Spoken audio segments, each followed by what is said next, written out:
Hello, Rama Pupodu. Hope all are in good health, feeling great, wonderful, having a happy and peaceful life. Now let's go to the next devotee, Perumal Swami. Perumal Swami was a rough-edged boulder with a robust body and a tough demeanor. He came to Bhagavan in Virupaksha cave in 1914.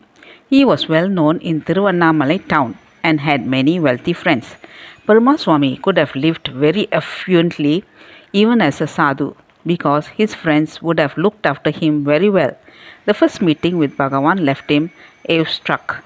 He accepted Bhagavan as his guru and chose to beg for him in the streets of Tiruvannamalai.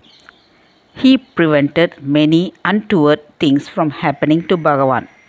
Once, when he and Palani Swami had gone to town, leaving Bhagavan alone in the cave, a group of fierce looking Bairagi sadhus arrived with the swords and spears.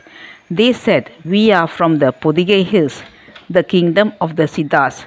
The head of the Siddhas told us that there is a ripe soul in Arunachala who needs the final initiation. He commanded us to bring you there.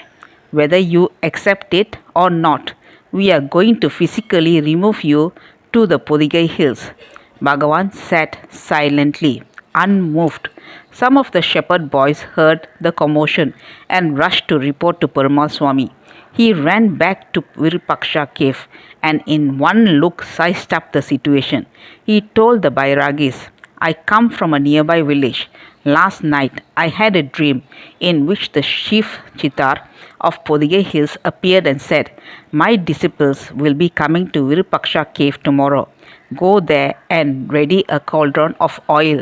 Fry them in that cauldron and bring their fried bodies to me.' Then he ordered the shepherd boys, 'Hey, go and bring the firewood. I will go into town and bring a cauldron and some tins of oil so that we can fry these people.' The Bairagis fled, and that was the end of the story." Perumal Swami had the managerial qualities that Palani Swami did not. However, being a forceful man had its drawbacks. When Bhagavan's mother came to stay at Virupaksha cave, Perumal Swami disliked it and shouted, "Get out, you cannot stay here." Though deeply hurt, she obeyed. Tucking her one sari or in a bundle under her arm, she walked out sadly.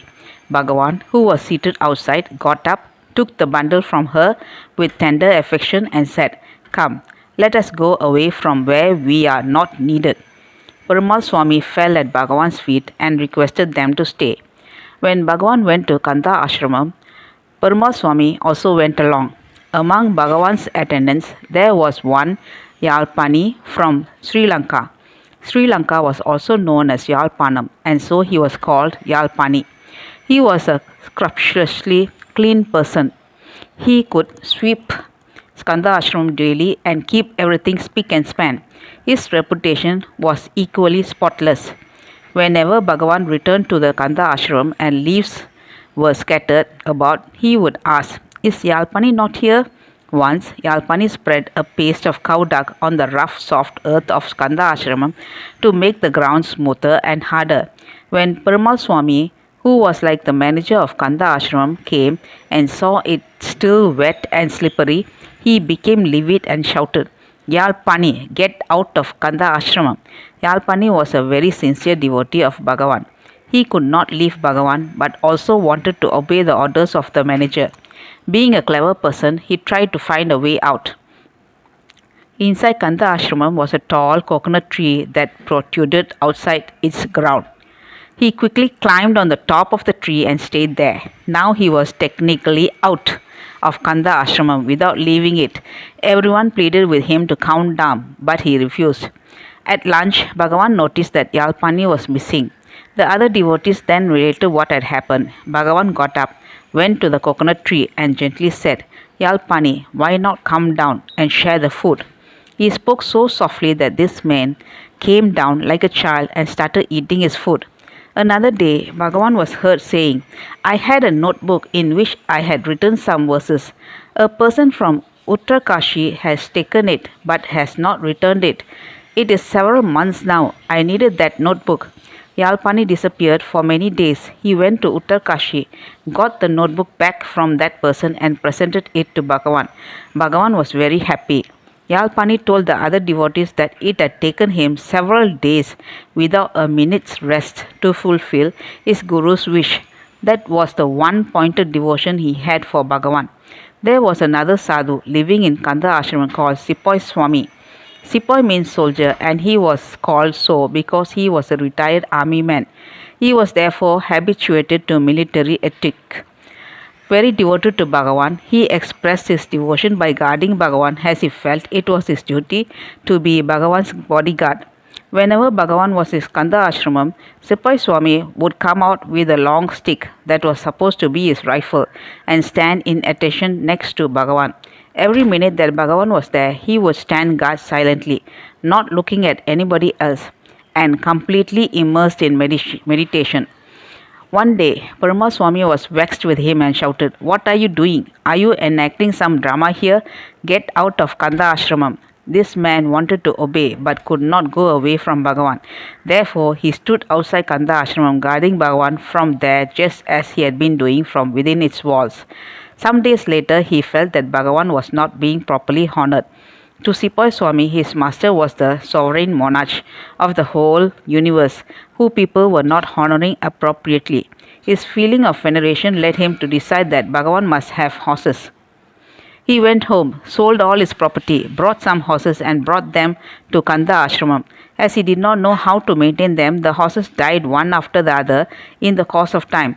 If you do not go into the logic of it, you will admire the devotion of poor Sepoy Swami. Though Perumal Swami disliked Bhagavan's mother when she passed away in 1922, he helped carry her body to the present day Ramana ashramam. After placing the body down, he went into town and got all the things necessary for building her samadhi.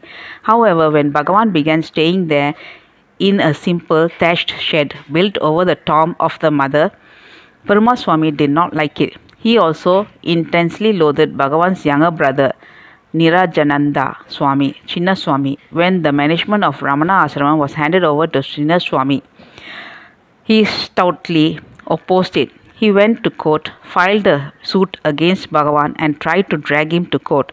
He even created a statue of Bhagavan, started another Ramana Ashram in town and proclaimed it the real one. Further, he declared himself the secretary of this institution. However, Chinna Swami was the secretary of the original Ramana Ashramam. Whenever the mail arrived, there was always a tug of war in the town post office. Then Bhagavan solved it very simply. He said, "Let all the letters go to Perumal Swami. Whatever he wants to take, let him take. And whatever he does not want, let us take. Where is the need to quarrel?" When Perumal Swami was thus frustrated and agitated by Bhagavan's response, Bhagavan sent word through Kunju Swami, "Tell Perumal Swami that he should not swerve away from spiritual sadhana." Perumal Swami did not listen, but Bhagavan never gave up on him. When he lost the court case, he felt humbled and soon fell ill. He sent word to Bhagavan, "Bhagavan, I want to come and apologize. I have committed a sin." The rest of the people in the ashramam said, "No. He is the person who went against you, Bhagavan. He should not be allowed to come inside." When Bhagavan heard this, he said, "Why do you say so? He is our Perumal Swami. Let him come." When Perumal Swami came, everyone looked at him with acid eyes. He broke down before Bhagavan and said, "Bhagavan, I have committed a terrible sin. I will surely go to hell." Bhagavan smiled at him and said, "Will I not be there with you even there?" That was the turning point for Perumal Swami.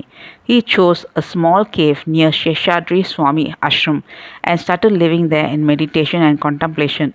Even after Bhagavan dropped the body, he felt he must have prasad from Ramana ashram. So Kunju Swami used to bring rice and rasam from Ramana ashramam for Perumal Swami twice a day. That is how Bhagavan took care of him.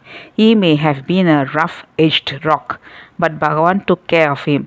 We can be sure that he too was absorbed back into Arunachala, the divine stillness. Hara Hara Shankara, Jai Jai Shankara, Hara Hara Shankara, Jai Jai Shankara, Hara Hara Shankara, Jai Jai Shankara. That's all. Thank you. Bye bye. Rama Rama Popoda.